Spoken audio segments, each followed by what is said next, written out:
Hello and welcome to this week's edition of the TV Rundown, a web series that usually takes a look at many different sorts of TV news stories that occurred over the last 2 weeks. However, this week most of these stories have the same whiff of former glory about them. That's right, due to very little else happening, this week we're talking TV revival, the art of taking a formerly popular TV show, and sometimes not even that, and dragging it kicking and screaming from the grave to parade its lifeless corpse in front of the masses, pretending it still has some semblance of life to earn a quick, guaranteed buck.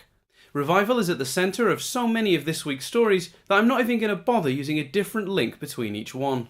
And speaking of beating a dead horse, this week in TV, NBC announced that Masi Oka will be reprising his role of Hiro Nakamura in their upcoming revival Heroes Reborn, proving they won't just be taking the concept of the original series out for another spin, but some of the key characters as well. Hiro was a fan favourite whose power related to controlling time and space, so no doubt he's been written into the show in order to use those powers to erase seasons 2 through 4 from the show's canon. The only real shame is that his powers won't extend to erasing them from my memory. And speaking of beating a dead horse, it seems NBC is the gift that keeps on giving this year when it comes to utterly inexplicable decisions. Following their decimation of all things laugh-inducing on the network in the name of their new Focus on Drama, this week NBC announced they were reviving 90s Craig T. Nelson-led comedy, Coach. Well, we can't blame them for sticking to their guns. That decision definitely makes the network less funny. The show's original creator, Barry Kemp and Craig T. Nelson, set the project up at Universal and pitched it to all 4 major broadcast networks. NBC has ties with Universal and was given the first opportunity to negotiate for the project. Reportedly, NBC pursued it aggressively, buying it with a 13-episode-to-air commitment. I can hear the NBC boardroom discussing this now. Are we still wasting money on that innovative Tina Fey penned comedy? Pawn it off on Netflix and get me Coach!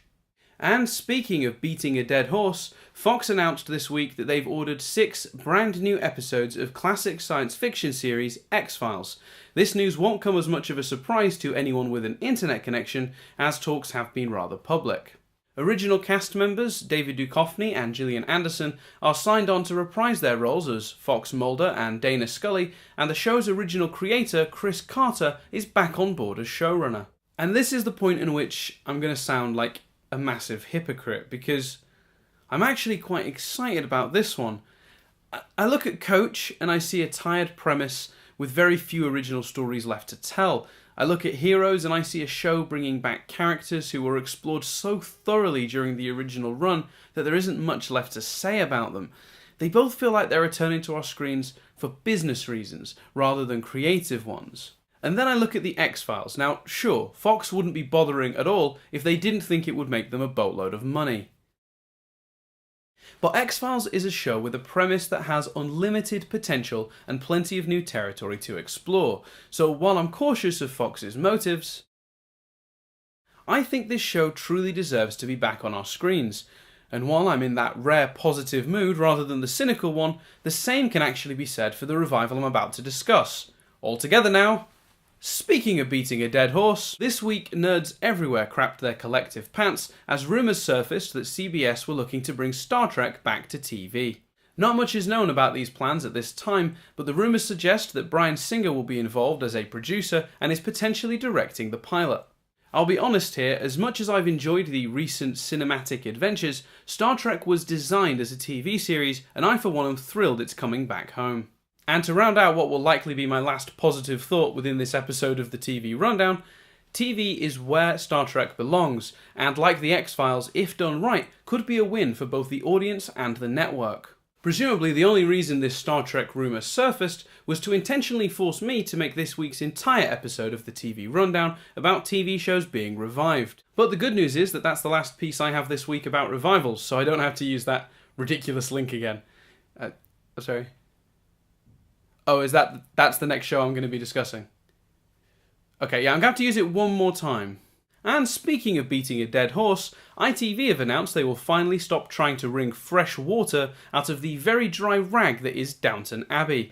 After well outstaying its welcome in the eyes of even its biggest supporters, the upcoming season is set to be its last. Experts predict it will shuffle off to the sound of no one caring. And a movie. And finally, this week, following an investigation, a man who works for the BBC lost his job after he was found to have punched a colleague in the face. This totally reasonable decision was naturally not at all questioned and is barely worth reporting on. In a completely unrelated story, it was announced this week that following some format changes, TopGear will never quite be the same again. Experts are quoted as saying, "The BBC can go f*** themselves for making such a ridiculous mistake in choosing to ruin the show for absolutely no good reason." And on that bombshell, that is everything for this week's episode. Do remember to subscribe and come back in 2 weeks' time for more of the TV Rundown.